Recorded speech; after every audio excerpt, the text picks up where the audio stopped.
Welcome everyone to another video, and in this video we're going to be doing, I've been really wanting to do this with a really exceptional battler. There's people that I consider the top of the top. I won't list any names, but if you want to make some guesses, feel free to say below. There are some players that I feel like that are at the very pinnacle. Doesn't mean that they're not unbeatable, but they are certainly a huge threat to win any tournament, to basically win any battle.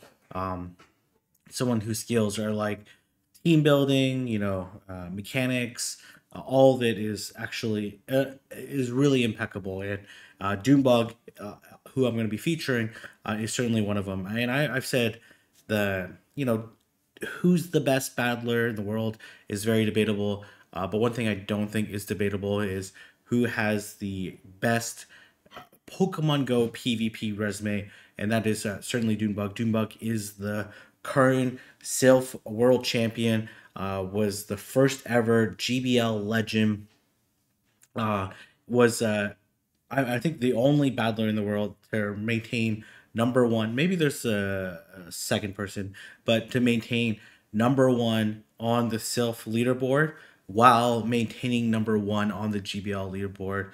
An absolute beast of a battler, someone who actually has improved significantly over the years. And I remember Doonebug early on, someone that I would consider like a good battler, like someone, if he or she had a good day, then would be able to win a big tournament.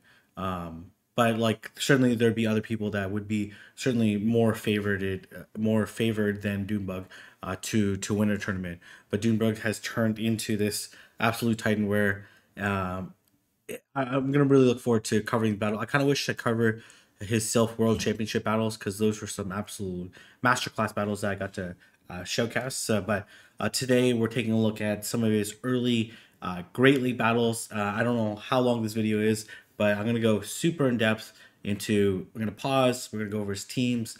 We're going over his strategies. What are some of the things that he's thinking at, so you can try to translate that into your game. So again, let's start off with the team. As you can see on the screen, either on his gameplay there or on PvPoke Team Builder, you see he's rocking Swampert, Knocked Out, and Skarmory. Basically, this ground double flyer type of concept. And again, we know that Swampert and Skarmory is basically almost a perfect core. What I mean by that is that you might hear this terminology, and for those that are very familiar with battling, are familiar with it. What I mean by perfect core is like these two Pokemon cover each other's weaknesses. So if you look at Swampert is a ground and water type. Its only weakness is grass, and it's a double weakness, so it's a significant weakness. But everything else, it either takes neutral or resists because of how the typings complement each other. While Skarmory is a steel flying type, right? So it is weak typically to like rock, to other steel types because it only carries typically only has moves that are resisted by steel types. Weak to rock, weak to fire, those type of things, right? Weak to electric, which Swampert, resists electric, has super effective mud shots, has neutral hydro cannons, etc., etc. While it's super effective against rock, it can deal super effective damage against steel, resist a bunch of those moves. So those two Pokemon together, if you have alignment, are basically almost unbeatable, right? There's very few Pokemon that are able to effectively beat the Swampert Skarmory core. And obviously, there's some Pokemon that are like pretty decent.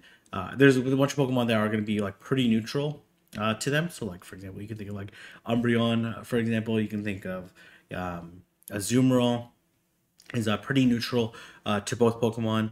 But there's no Pokemon that can beat both, which is not something that you can say for a lot of other different Pokemon. So, but let's go ahead and take a look at the team builder. There's a bunch of me rambling here. I'm sure this video is going to be super long here. So you put the Pokemon in, and then we're going to go in. You see the coverage is D. Obviously, you're rocking double flyers. The bulk is B. Knocked Out and Skarmory have pretty decent bulk to it, but Swampert's a little bit glassy, but not too terrible. Safety, I don't consider Knocked Out or Skarmory to be great safe switches. Noctowl with the new Shadow Ball certainly provides it much better coverage. Like if a Galarian Stunfisk comes in, or Bastion comes in, it can hit for a strong non-stab, a non-save type attack bonus charge move, but the wing attacks won't do very much damage. Consistency, as you can see here, there's like very few like bait scenarios that do exist with this team. Maybe a little bit with Swampert when it comes to like a zoom roll, for example, and you can see the metal scorecard, and you can see the potential threats. These are the top Pokemon that beat it, that do well in the 0 and 1 shield. So you look at Dugong. Dugong obviously would be a humongous threat, but not a very common Pokemon in the meta. Mandibuzz, I would say Mandibuzz actually is more like a strong neutral play against this entire team, but not like a humongous threat. And then Umbreon again, strong neutral play against this entire team. Zapdos is really uncommon. Snowy Castform uncommon.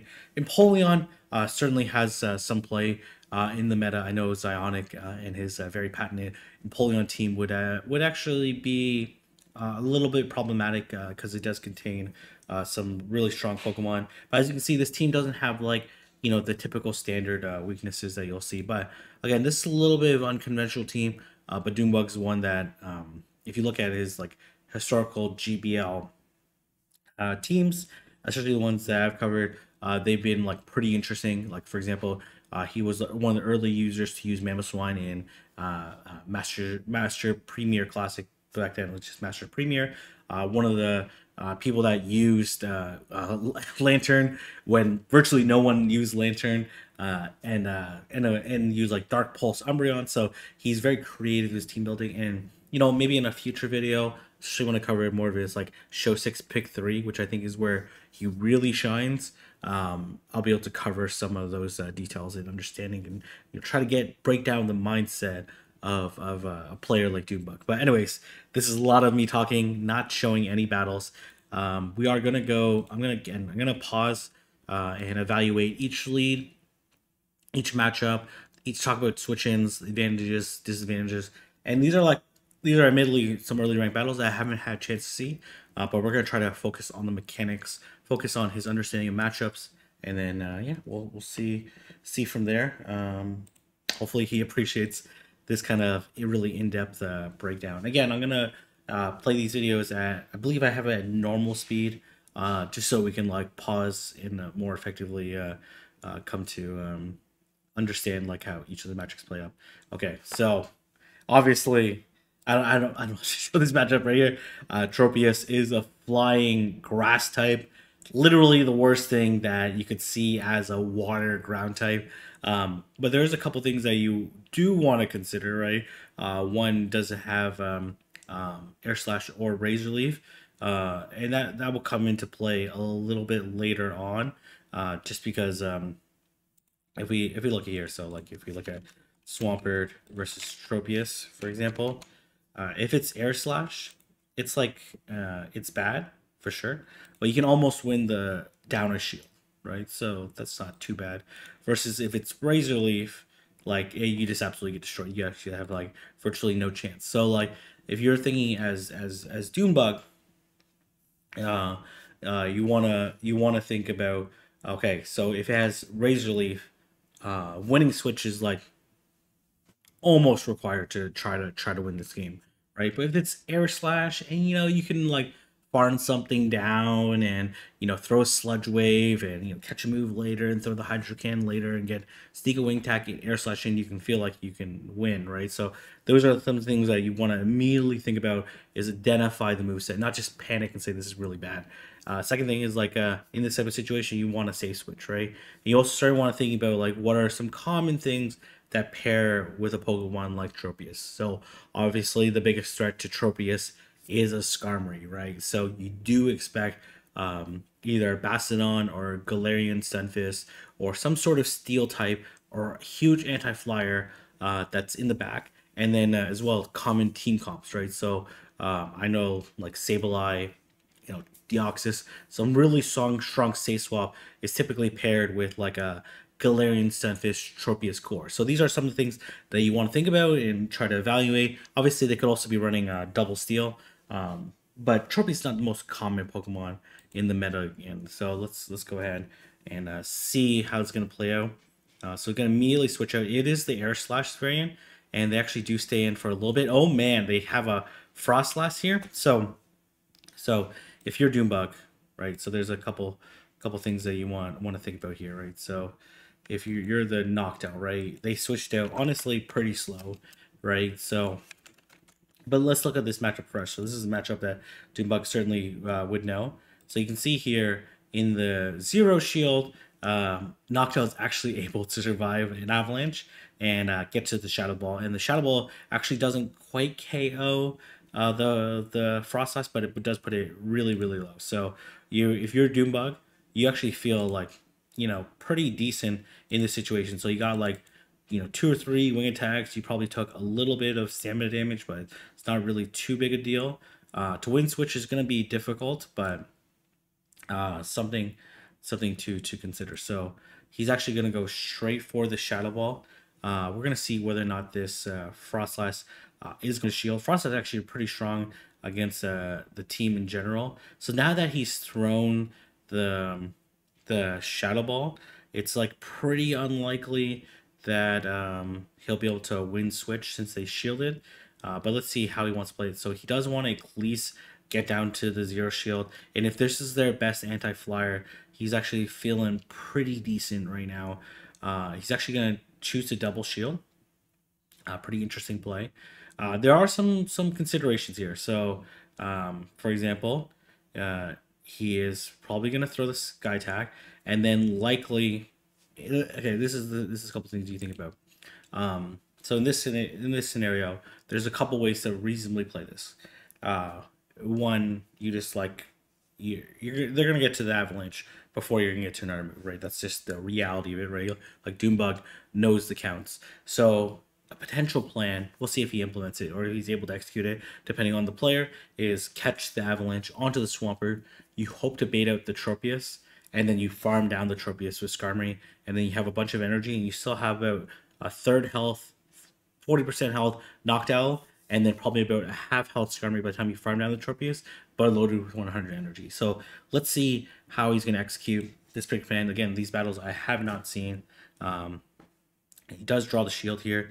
Okay, and he's... Okay, interesting. So this Frostlass does throw the move. I actually thought he was going to try to maybe farm up a little more on Noctowl to... They actually throw the Shadow Ball here. Very interesting. And they do actually come back Tropius, which is exactly what he wants. And he's hoping that... okay, he's going to throw the Sludge Wave.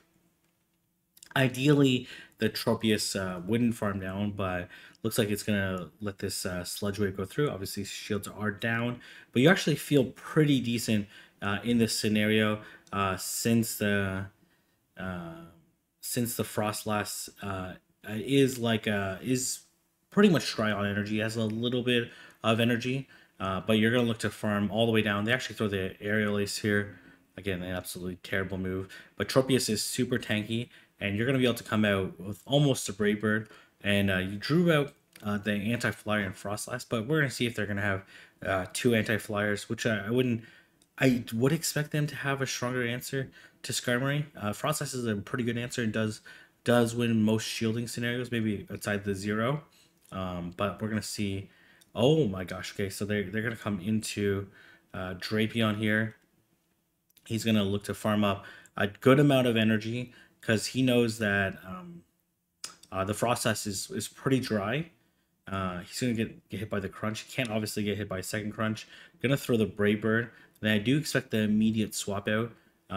He's actually not at the Sky Attack again, but this Noctowl has some energy. So the opponent actually makes a really nice play by immediately switching, knowing that if they're going to Brave Bird, there's really no chance that they're going to stay in. And you do want to take advantage of that energy differential.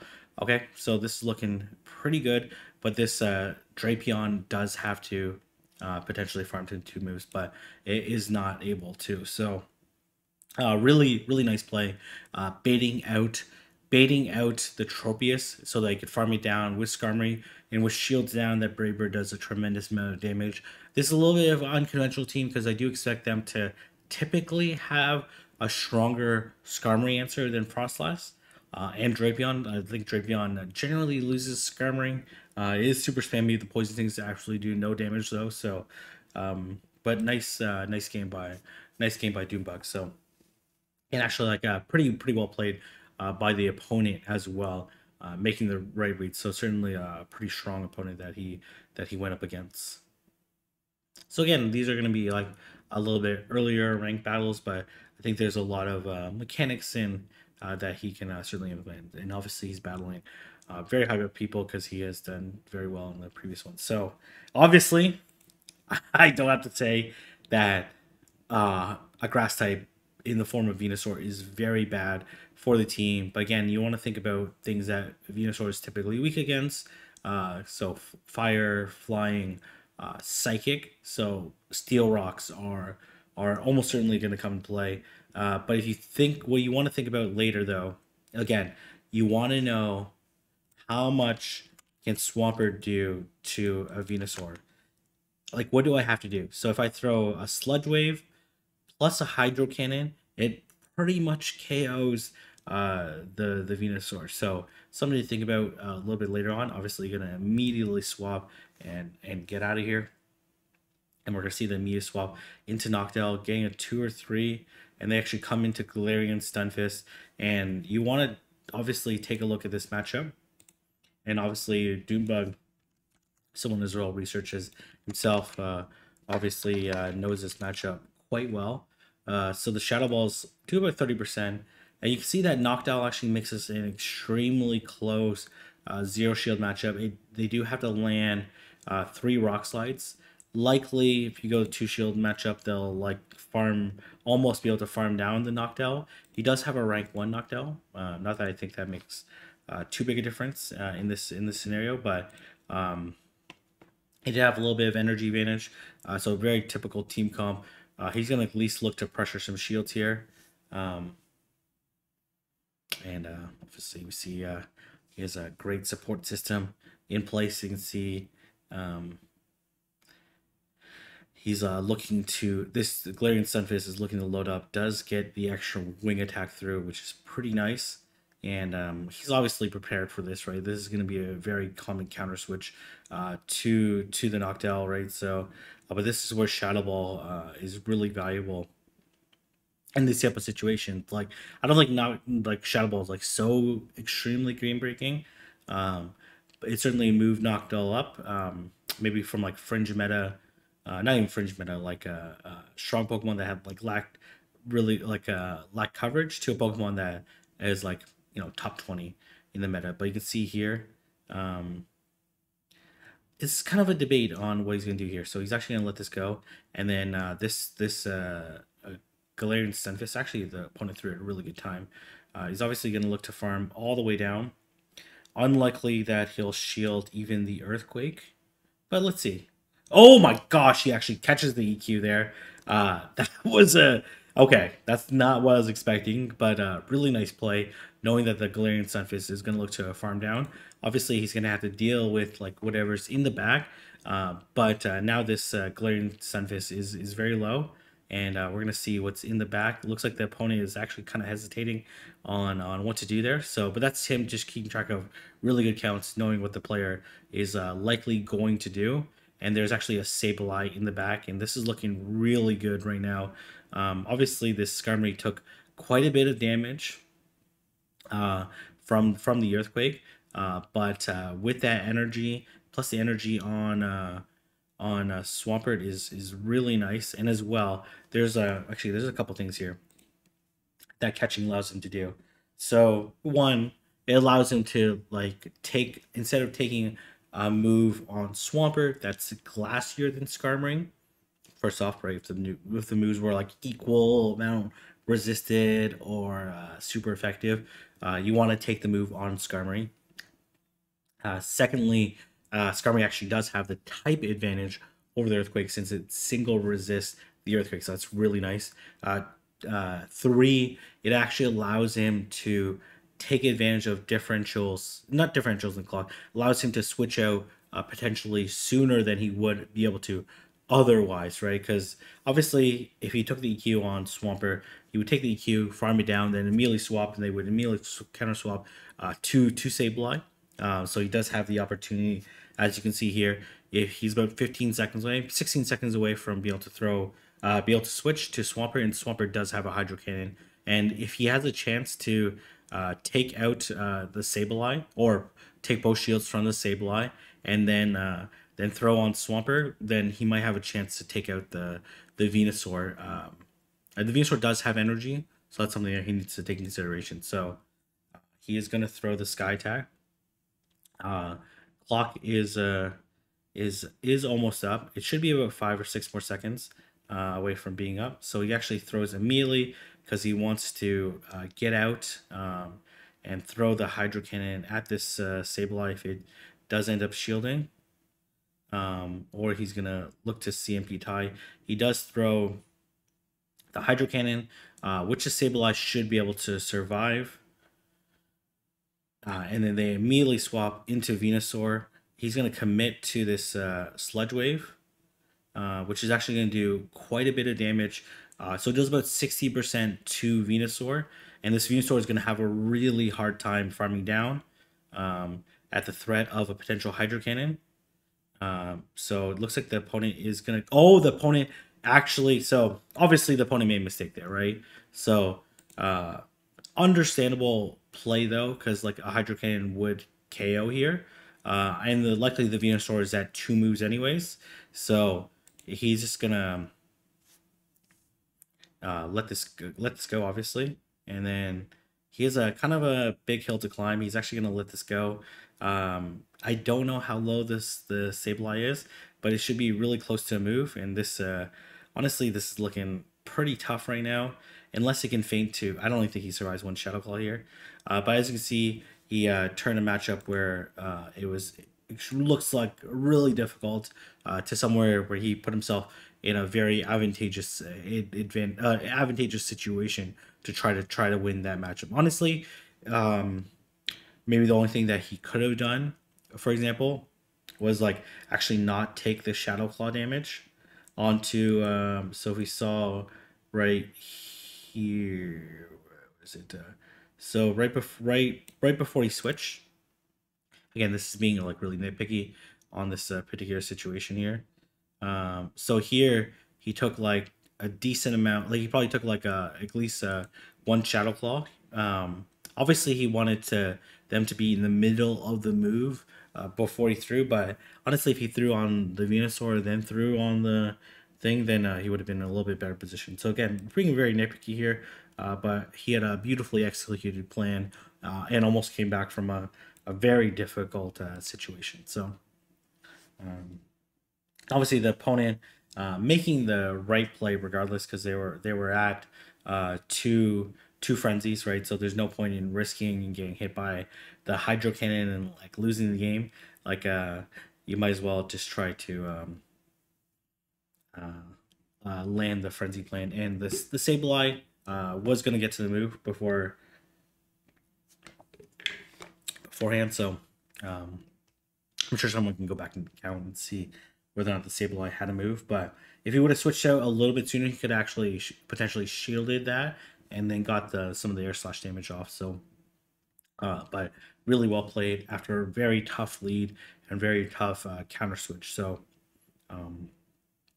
again, even in losing scenarios, you can see like the ability to like control the counts, control the gameplay, and try to dictate in a situation. So we're gonna take a look at this. Obviously, this is gonna be a favorable matchup for Swampert, but again, we want to know the different situations, right? Typically, they would be carrying this moveset, but they also could be carrying Aqua Tail. So you can see Swampert here wins. You win even down a shield in the 2-1. Obviously, there's like different case scenarios that may occur, right? So like worst case scenario, getting debuffed really early on can be really punishing. But again, no matter what, if you stay in this matchup, you do. Oh, okay, no, I don't want that.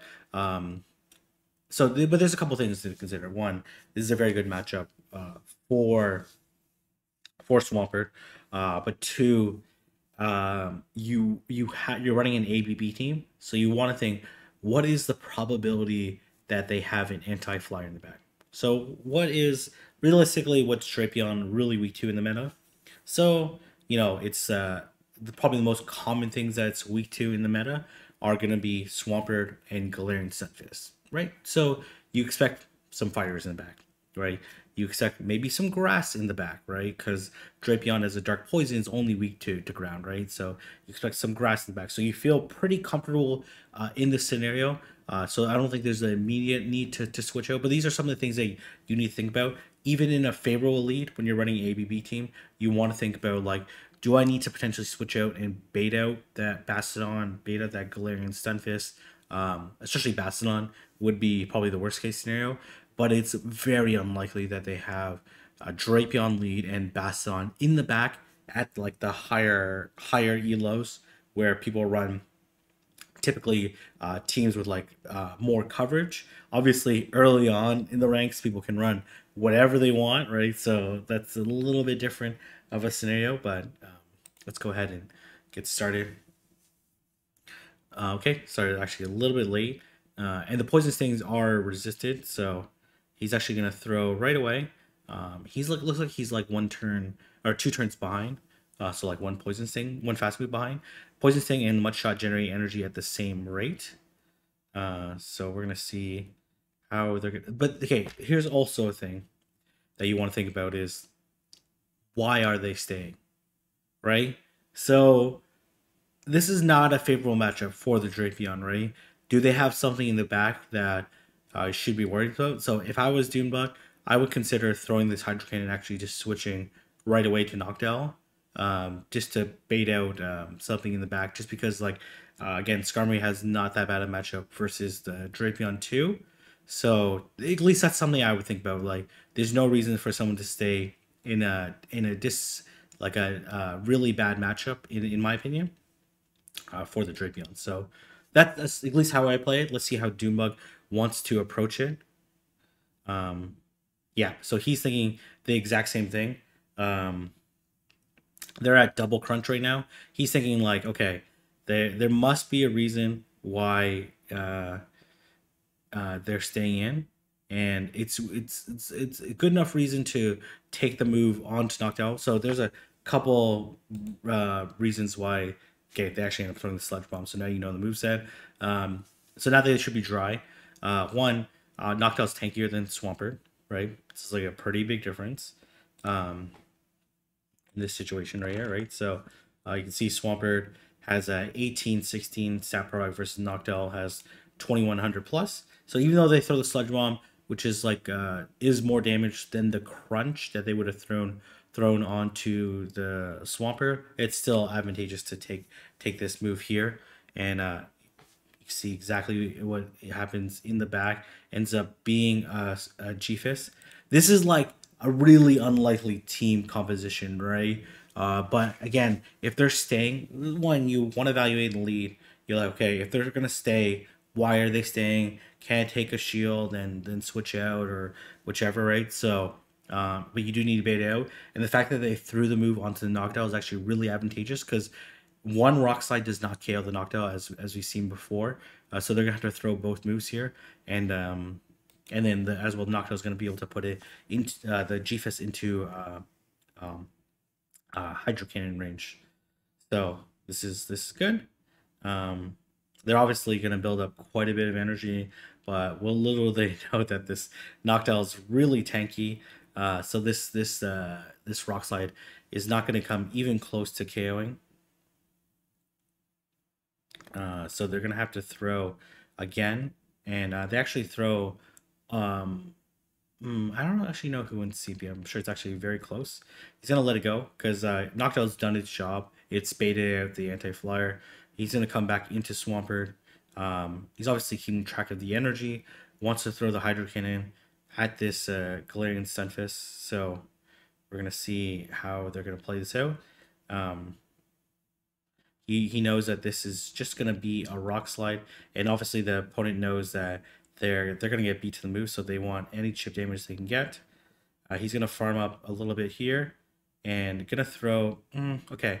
I don't necessarily love this play. One is okay. So this is just really nitpicky. So this Drapion is dry, right? Because it threw a crunch.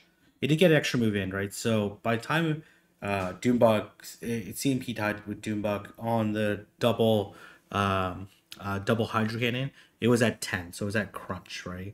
And crunch and poison thing are like perfect energy synergy, right? In the sense that it takes 5 poison things to get to a crunch, so there's no residual energy. And then switched, and then it did like maybe 2 poison stings and then through. So I think could have farmed a little bit more against this Drapion, or potentially switch, right? Because the GFIS is also very low. So we take a look here. So I like that he farmed up extra here. I personally think that he could have uh, farmed up to. So they're at 1 here. Um, Swampert does win CMP over the Drapion as we saw earlier, so I think he could have farmed just a little bit more, definitely to double Hydro Cannon before the Drapion could have made it to a crunch. So again, I'm being super nitpicky here, but you rather farm against a very weak move. Mud Shot and Poison Sting do the same damage, right? In the like raw damage, but Poison Sting obviously resisted by Swampert due to its ground typing, while the Mud Shot's not. Drapion has a higher attack, but it's not like 60% higher than Stunfisk, and they're both stab, right? So I think could have farmed a little bit more here, because actually I'm not 100% sure. Let's see what his health is at, but he also doesn't want to take any risks, right? This is also not any unnecessary risk here, so he's gonna look to immediately swap. He's looking to immediately swap for 2 reasons. One, Swamper's super low, right? Like it's just gonna be energy for whatever's in the back. And two, he's gonna have to face whatever's in the back with Skarmory regardless. So you rather come in with even energy, and then three, he can potentially use a Swampert as a sack later, or even take out the GFIS. So it actually ends up being a Trevenant. So this actually looking really good right now. So, and the opponent made a this is game over, right? So like this basically the Skarmory can just farm down this entire team, right? So they actually seed bomb bait, but that's not that big a deal. The Shadow Ball would do more damage than he's basically gonna look to farm down. He's gonna shield this. I wouldn't be surprised if the opponent decide to switch to transfer the move, transfer the air slash to GFIS. They actually don't, and they're actually gonna literally get farmed down and gonna be able to take out the Galarian Stunfisk. I don't think it's actually at a rock slide yet. Maybe like a few away. But this is game over, right? So like he's actually gonna Brave Bird this this GFIS. I believe they actually have a shield still. So but gonna Brave Bird it just for the lols, right?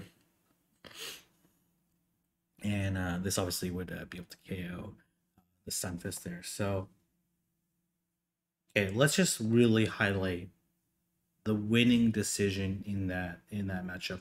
One, switching to knockdown, right? And the opponent, in my opinion, made a mistake by throwing the Sludge Bomb onto it, because you don't need to assist the Galarian Stunfisk at all to beat Noctowl, but they wanted to do that just because they had the energy, and it's a good chance to throw a neutral move and potentially draw a shield. But and as well, when you switch, you put pressure on your opponent. But that was like a really if you think about it, like you think, oh man, Drapion versus Swampert, such a good matchup. Like I'm just gonna ride this out. I'm gonna whatever, right? If the honestly, if the Swampert no shielded the second crunch, because like, oh, I can live it, and then there's a good chance that they would have a really hard time in the back. Obviously, like Knockdown absolutely destroys Trevenant and resists everything unless it's running foul play, which obviously is not something you necessarily plan for. It was running Shadow Ball and Seed Bomb, so everything's resisted or double resisted. So it wouldn't have been like so bad. But if it wasn't a Trevenant, then that's something that you want to. Then it would have been a really difficult matchup. Like if it was a Metacham or something, then it would have been really tough. Okay. All right, this has been some fun games so far. Obviously, we've only been through like 3 games. It's been half an hour, but hopefully, people. Breeze is actually a really good battler too. So, um, Okay. Obviously, very good matchup, right? But again, all these type of things, like Doonebug already knows in the back of his mind, like how to play this matchup. But there are some things that you want to consider, right? Like, one, you actually lose the 0 to 1 against the Reggie. I'm sure it's like slightly IV dependent, maybe, but it's not something to consider. The Focus Blast does do. Interesting that they don't Focus Blast here. What the heck? Why would they? Or they throw the Flash Cannon? That's kind of weird. Okay, that's weird. I'm not entirely sure why PvPoke does that, but that's okay. So that's something to look at that. So obviously, really favorable. You want to maintain this matchup as much as possible because obviously, okay, and this is very good here. But let's look at this matchup here. This is one of the main benefits of Noctowl in the back is that Sableye safe switch is one of the most common safe switches in the entire game, right? So if you take a look here, Noctowl actually loses to the 1 to 0, right? So that's something to consider. Return does 50%, foul play does 32. Obviously, foul play going to be slightly. No, actually, no, they're actually the same energy efficiency. Actually, I didn't realize that foul play is actually an okay move versus like return's actually a really good move from an energy perspective. But again, you double resist the Shadow Claws. You feel pretty comfortable in this matchup. You do want to, honestly, as much as you don't want to, like you do probably have to match shields. They actually suggest throwing Shadow Ball and Sky Attack. Okay, no, I think throwing double Sky Attack is the right play in this matchup, regardless, unless you only can get to one move. But again, you want to think about like what else they're gonna have a harder counter in the back to Swampert, right? So probably a Grass type in the back, but you're looking pretty good right now. Looks like that opponent actually lagged a little bit. Gonna throw the Sky Attack. You know you can live another foul play, and it would be extremely difficult for the Sableye to try to farm down. It does have another move, right? So I wouldn't be surprised if. Okay, I guess maybe it's going for the return. So if they shield, you kind of have to shield, right? If you're the Noctowl, right? It's a safe play. It is clearly going for the return, right? Potential return. So in my opinion, you have to shield this, right? If they throw a foul play, that kind of feels bad, but it's way better than potentially getting hit by a return. And now you can safely shield. You do get hit by the foul play, but that's totally fine. You know it does at 30%, and they will probably attempt to lock on down this Noctowl, but Noctowl is a pretty tanky bird. Gonna build up quite a bit of energy and try to throw off the Registeel's counts. Not that I think this really matters, but this will still do like about 30% to Registeel, right? So it's gonna put it pretty low, and you know, like they're gonna go way over 100 energy. This lock-on farm down is really nice by the Registeel and kind of necessary for them to try to win this game. There are a couple things that you need to consider here. One, they're almost for sure not going to bait with the Swampert.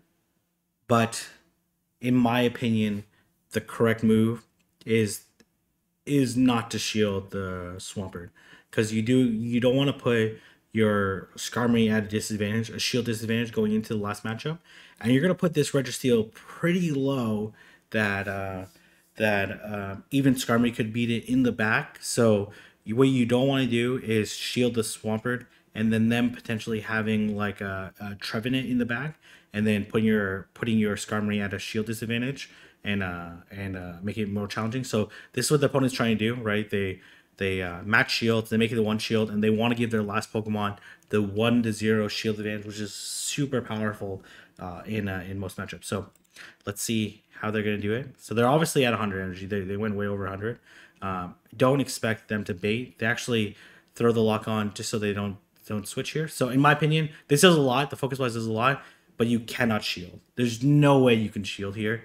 And they switch here, and this actually ends up being a Meganium. So this is actually game over here. But if this was a Trevenant, and you shield there, with like a lot of battlers may, because like Focus Blast does quite a bit of damage, puts the Swampert super low, but you really can't and you gotta preserve the shield so that your Skarmory has any chance to win this matchup in the back, which ends up being a grass type. So that's typically what we would expect. A harder answer to Swampert, to Galarian Stunfisk, and Meganium's absolutely a great answer to both of them.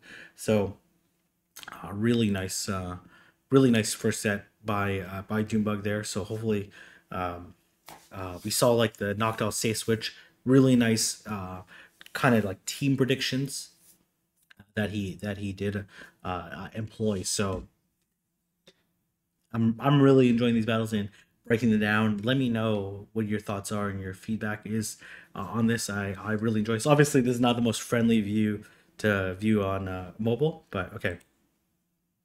So let's take a look at this. So Swampert, Metacham. Typically they carry this moveset. You might want to evaluate multiple movesets. You can see it's a bad matchup for Swampert. You know that Metacham, Psychic, a fighting type, right? It's gonna be weak to Fairy. It's gonna be weak to Flying. It's gonna be weak to Ghost, right? I think that's like its main weaknesses, right? I'm trying to think of what else it's weak to. But anyways, like those are typically the Pokemon. So it's weak to Azumarill, weak to Charm, weak to like Skarmory Noctowl. Skarmory Noctowl is actually like honestly a pretty close matchup with both of them because the counters are neutral, and then it has super effective Ice Punch for the Noctowl, and then the Skarmory matchup is a little bit better because the Ice Punch is neutral, right? But you can see that Metacham can certainly fight back against both of them. So, but in my opinion, you have to swap, or I'm not. Maybe he tries to catch a Psychic here. I'm not entirely sure. Let's see, because he looks like he's intending to stay in this matchup,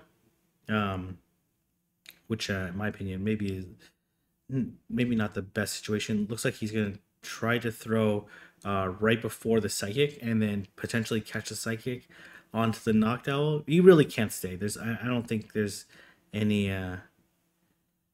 so you're gonna try to catch the Psychic onto the okay, here comes the Bastion. So this is gonna be a pretty tough situation here. But the Noctowl having Shadow Ball at least puts a little bit of pressure onto the Bastion, but honestly this probably do only like 20%. So and this Bastion is gonna farm all the way down, but not too uncommon to see pairing. This is probably gonna be a Galarian Stunfisk in the back, so it's gonna be a tough matchup because this Bastion is gonna come out with 100 energy, gonna be able to throw a Stone Edge, which probably does about 30% to Swampert, and then gonna be able to do 2 more Smackdowns and land another Stone Edge. So it probably will put shield pressure onto the Swampert, but I guess you like potentially one shield and farm all the way down, maybe catch a Psychic onto oh man, even this farm down is gonna be pretty brutal here. So for sure you have to go Swampert. They're at 100 energy for sure. Gonna try to get an extra mud shot through. Does get the extra mud shot through, which is really nice. So in theory, could throw the Hydro Cannon right. No, is gonna throw three mud shots, then throw the Hydro Cannon. One. Okay, they lagged a little bit there, so he's gonna actually do one extra because they lagged 2 turns afterwards. So this is actually a CMP. Doonebug making an excellent read on his opponent, knowing that they actually lagged there. So gonna immediately swap here.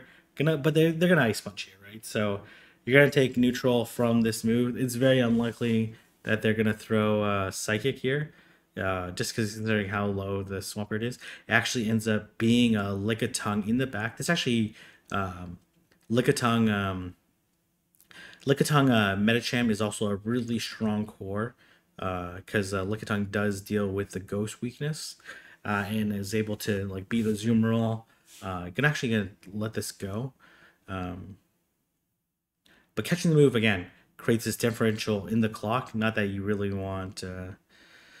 Okay, gonna let this go. Okay, this is actually like a pretty. Okay, gonna probably. Yeah, probably gonna bait here, right? And then probably gonna. I don't think this Lickitung is gonna shield this Sky Attack, but let's see. Let's see.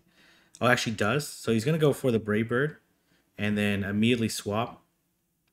This is still going to be a really tough situation here because the Medicham is still pretty healthy here. Let's see whether or not they do shield, and they do correctly shield.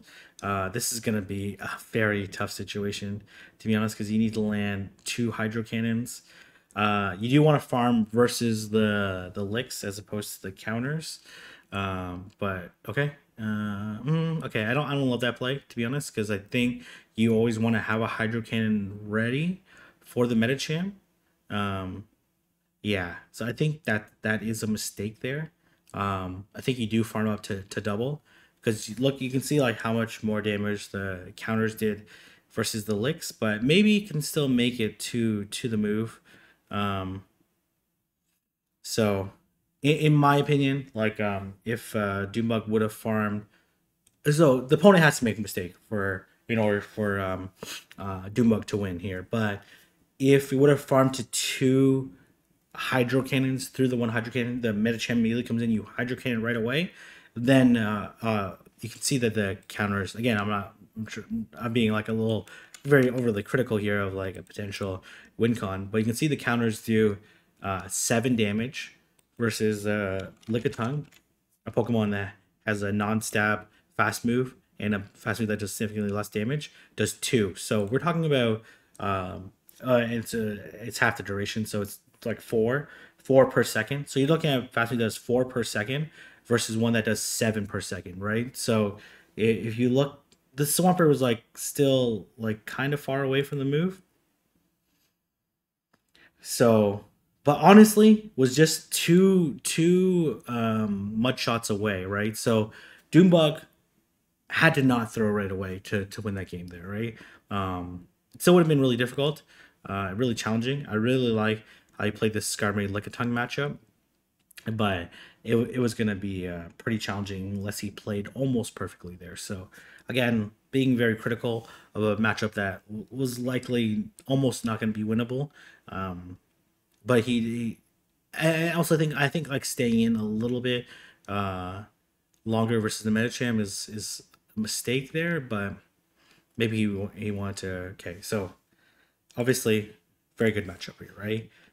If they do stay, you do have to worry about the Grass Knot, which actually would instantly KO. But you can see here, you win the 0 shield, right? So actually no, you lose the 0 shield. What the heck? Okay, what is this sim showing otherwise? Okay, that's something good to note. But obviously really favorable matchup, and obviously this thing is really bad for you in the back. So if they do stay, then you do expect them to have the Grass Knot. And he knows it's going to be at 4, so he throws right before they get to the Grass Knot, because he knows it's going to be 4 Volt Switches. So he throws in between. They actually end up shielding, and they actually under-tap the move there. You kind of have to shield this, right? Like there's not really too many options here. They actually end up throwing the Grass Knot, so he knows he can farm up a bunch more energy before throwing. And he's going to throw here. Actually don't know what the energy synchronization. It might be on the 34th. They actually end up shielding here. So he's gonna shield this again. All right, you definitely can't have this Raichu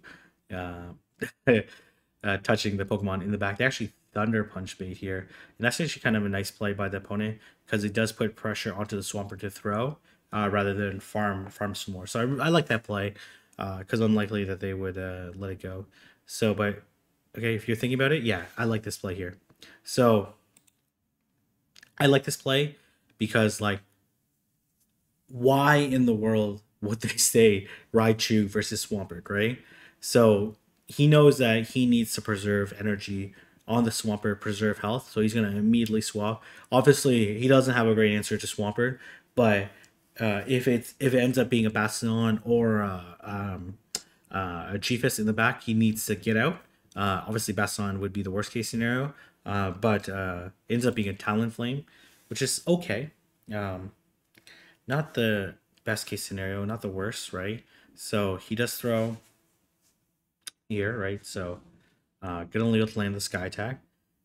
They will have to Brave Bird here, right? Because the Incinerate definitely will not KO. The Flame Charge definitely will not KO. And they almost certainly will get taken out beforehand. So they actually do Flame Charge. Okay, interesting. Which I guess forces the Noctowl to throw. And you notice here, absolutely beautiful play. This is something that very subtle there. Let me actually rewind it a little bit here.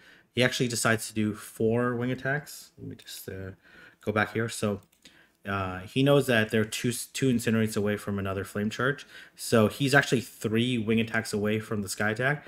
But rather than being pressured to throw right away, he actually does that 1 extra wing attack. So he has that little bit of extra energy. He knows the Hydro Cannon is going to KO anyways, whether he not takes that extra incinerate damage or not. So I think this is a really nice play. And it does put pressure onto the Swampert to throw. And the Swampert throws, then he can throw a Hydro Cannon on his Swampert or Brave Bird. And this is absolutely game over here. So the Swampert does throw pretty much. Actually, I'm not entirely sure. Actually, the Hydro Cannon does KO at this health range. It's gonna be close, and it does. Okay, and then basically you just go to Skarmory here. There's no issues here. You can just let's see how much this does. Right, so it should do less than half. Yeah, so he's gonna be able to freely Brave Bird. They will make it to another move right here. Okay, he's gonna actually sack the Swampert. That's probably a very unnecessary play, in my opinion. The Swampert actually doesn't survive, but kind of unnecessary play there. Because he definitely would have lived the Hydro Cannon, because he does have a rank 1 Skarmory, but gonna be able to land the Brave Bird. Very nice flex, but really the winning play there was switching right away. The Talonflame wasn't going to be like too big of an issue, because Noctowl was able to handle it okay. But again, if it was a Bastion or something else in the back, this is some of the things that you want to think about, and actually preserving the energy, because especially with shields down and like you're a little bit lower on health because you took a bunch of Volt Switch damage. Really, really nice play by Doonebug. So.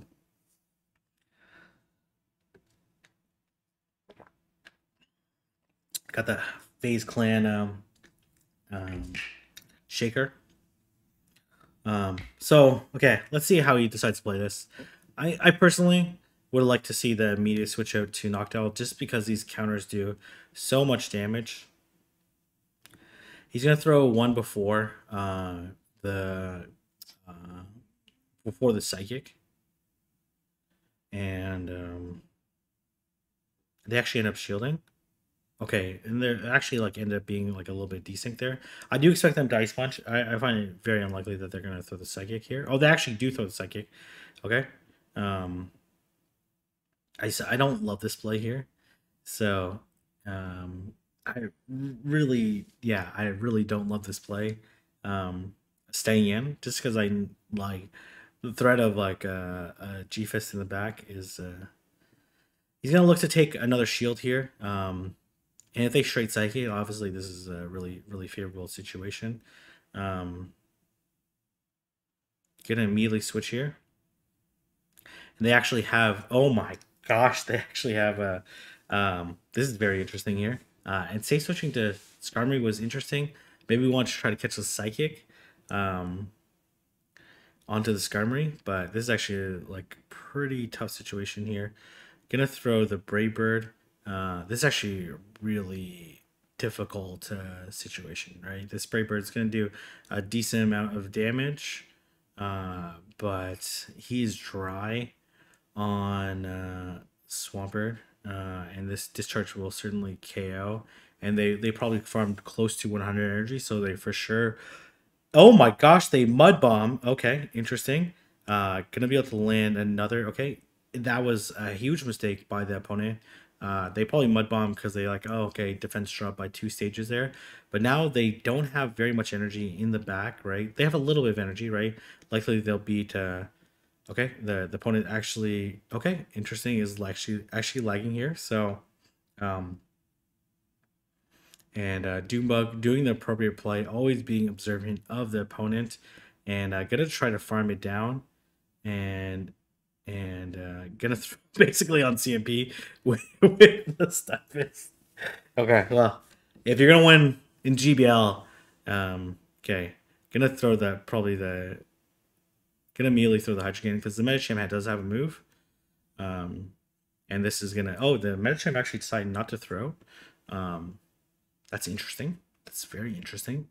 It for sure had a move. Whether it was a pup or something else. Okay, yeah, this is definitely game over for this Sableye.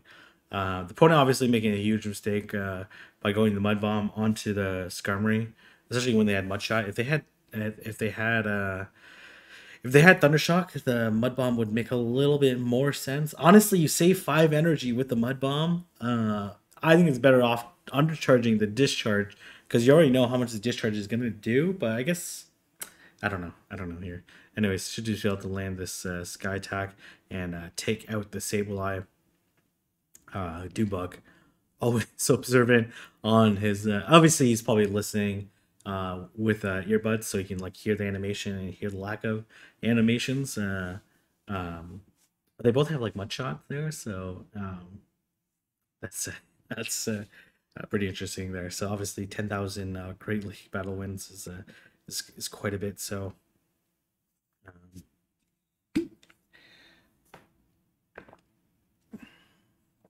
Okay, you're gonna see the Swampert mirror. So do you expect the Skarmory in the back? So this is a pretty interesting matchup. They're both trying to get an extra Mudshot in. There's a little bit of desync here, which is actually really annoying in my opinion.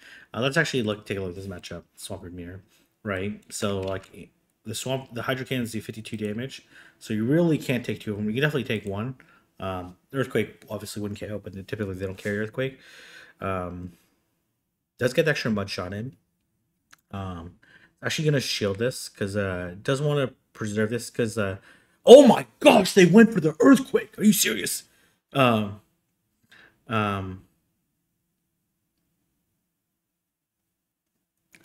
all right. I know this is supposed to be an educational video, but what the heck? They legit went for the Earthquake. Here comes Trevenant. Dude does have to switch here. Honestly, I think this makes sense, right? Because this is the Noctowl is the harder counter. It's actually really good that the Trevenant didn't throw because they would have put the Skarmory in a situation where it potentially needs shield. So, and obviously down a shield is it's pretty tough here. But this Trevenant is gonna feel really bad. So Doonebug obviously knows how much a Brave Bird does and how much a Sky Attack does, so I'm gonna try to put some shield pressure. These Rock Slides do about like 25%, so they're gonna need 2 more. Oh, interesting, throwing the Brave Bird here. Okay, I don't know if I love throwing the Brave Bird here, but gonna put some pressure onto this G-Fist. This it probably does KO because this is like 25% normally. A 2-stage debuff, okay. Obviously just gonna go Swampert here. I would just throw the Hydro Cannon as soon as possible. Yeah, I would just throw it as soon as possible, right? Because the Noctowl can basically farm down the. You just okay. Oh, very nice play by the opponent there. I was gonna say you probably gonna have to shield this, right? But you should be okay because you should be able to farm down this Trevenant all the way, and then honestly a Sky Attack is gonna put like pretty much KO the and then they're not gonna be in Rock Slide range, so this is fine, but really nice play by the opponent. Especially since they stored up quite a bit of energy. They have throwing Seed Bombs, but honestly like yeah, it doesn't do very much damage at all. And we're gonna see the full farm down here. This actually not as much damage as I thought. Gonna go for the extra wing attack, knowing that that he doesn't have 2 Sky Attacks, and knowing that the Rock Slide doesn't KO, so doesn't even come particularly close to KOing, considering that they have the fast move Mudshot. So this is definitely game over. I'd be surprised if they shield this. Okay, they do end up shielding this. I'm not really, okay. Obviously they can do whatever they want, but they would need to land a Rock Slide and an Earthquake onto I don't even know if the Earthquake, maybe the probably would KO the Swampert in Great Lakes. So kind of a crazy play by the opponent to go straight for the EQ. And rocking EQ, interesting decision as well. So ended up, yeah, essentially the opponent no shielded, kind of like baited, goaded Doonebug to no shield there, right? But obviously making the immediate switch out and knowing that it was likely in the back. Okay. Um. Okay. I could see. Um. Okay. There's a. Okay. They actually decide to come to Swampert here. Okay. This is actually looking really good here. So, but a couple things. Um. So there's a couple things in this matchup, right? So Pidgeot probably does beat Swampert, right? Okay, Swampert actually wins the 0 shield because it's able to land 2 Hydro Cannons before, and actually wins CMP as well, before the Pidgeot can get to, which makes sense. This obviously requires, no. So you actually throw in the middle of the gust, and then it's like 9 seconds to make it to, 9 seconds to make it to 2 Hydro Cannons, and it's like 10 seconds to make it to the Brave Bird or the Feather Dance. But you can throw in the middle of the gust, and then that gives them a second, so it's like really 9 seconds effectively, right? And then as well, Swampert wins CMP over Pidgeot, and I don't think it's not IV dependent at all, unless you have like a, I don't know if you have the most attack weighted if you had the most attack weighted Pidgeot, then yeah, he would win CMP versus the Swampert. But now you're in this situation here. There's a there's a couple things to consider here. One, they're safe switching to Pidgeot. They're safe switching to Azumarill. One, they tried to catch the Hydro Cannon, which like if you're the Swampert and you know this matchup, like you'll never throw on alignment, right? Two, when they come into Swampert here, when they come into Azumarill, you do expect them to have something else weak to grass, right? And there's a number of things you can think about, right? So they could have their own Swampert, right, which would be okay. They might have G-Fist in the back, which actually would be really bad. Then you want to preserve here, but you also want to take consideration that Skarmory has a really really good matchup versus the Pidgeot, and Noctowl has like a pretty neutral matchup. So it just depends on how this Azumarill is going to shield. And how it's going to play out. So actually ends up not shielding here, right? And then which is really good because now this Noctowl obviously not going to shield here, right? Because if they have a Galarian Stunfisk in the back, then so he's probably going to do 7, send and throw. 1, 2, 3, 4, 5, 6, 7. Oh, actually throwing the Shadow Ball here. Okay, this is interesting here. I actually don't know how much it does. So the Shadow Ball does 27%, and the Sky Attack actually does only 24%. And Doonebug must know that because the Azumarill is slightly over 25% health here. So the Azumarill is also assuming that they're going to be able to survive. And oh man, that was actually like honestly fantastic play by Doonebug there. So that way he wouldn't have to shield the Noctowl. They actually come in Skarmory into not Skarmory, Scrafty into the. Okay, this is interesting here. They come in Scrafty into the Noctowl. Obviously, gonna let this go, and this not gonna KO though.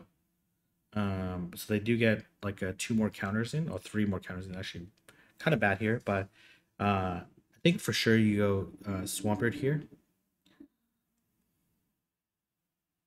Gonna throw the Hydro Cannon. The Scrafty making the correct play by at least baiting up the foul play. Oh my gosh, they actually no shield here. You just no shield this move here. Okay, gonna shield this. Okay, this is an interesting decision here because they high likelihood they pop here, but gonna force them out, and they actually come Pidgeot into Skarmory, which obviously Skarmory resists everything. Don't need to shield this. Very likely they Feather Dance, right? They want to nerf this Skarmory before potentially throwing the Brave Bird at it later.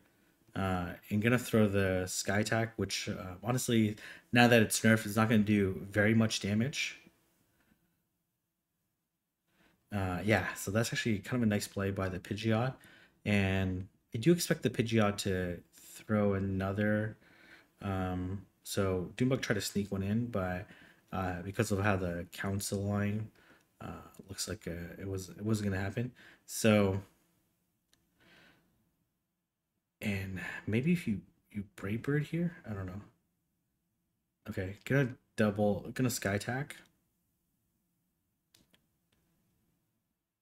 A Feather Dance still wouldn't KO the Skarmory.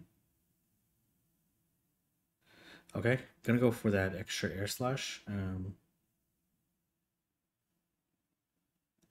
They do Feather Dance here, so this is a okay. But this Scrafty is very low. Honestly, I'd probably just farm down the Scrafty, and it ended up being the case. And gonna try to Sludge Wave this Pidgeot, which is super low. But really nice play by Doonebug. Oh man, that Shadow Ball, that's just like knowing how much damage things do. That's just showing Doonebug knowing his homework. He knows how much damage it is. Honestly, I would have threw the Sky Attack, and then I would have looked like a total idiot throwing the Sky Attack there onto the Zoom Roll. That was like that's something you might not appreciate unless you know, right? Like you may be like, oh, why did he throw the Shadow Ball? The Sky Attack probably would have been enough. And you kind of leave it there, and you're like, oh, Doonebug just made a mistake. But that was absolutely beautiful play there. Really nice play. I do have another set, but I think I'm gonna leave it there. This video is like over an hour long, but I had a lot of fun doing this type of breakdown. Obviously, Doonebug doesn't play perfectly, right? He definitely made some mistakes. Or some plays where he could have like potentially optimized, but you can see like his planning, his game planning, especially considering his team comp was always on his mind. The counts, the strategies were absolutely beautiful, and knowing how the opponent battled and executed, just amazing. This team is like obviously Swampert, Skarmory, any combination of that is going to be good. The Noctowl was a really nice pick.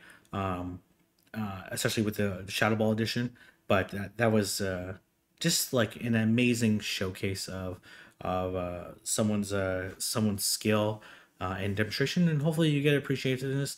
And let me know who else you want me to cover in terms of their battles. I had a lot of fun doing this, so I'm gonna leave it there.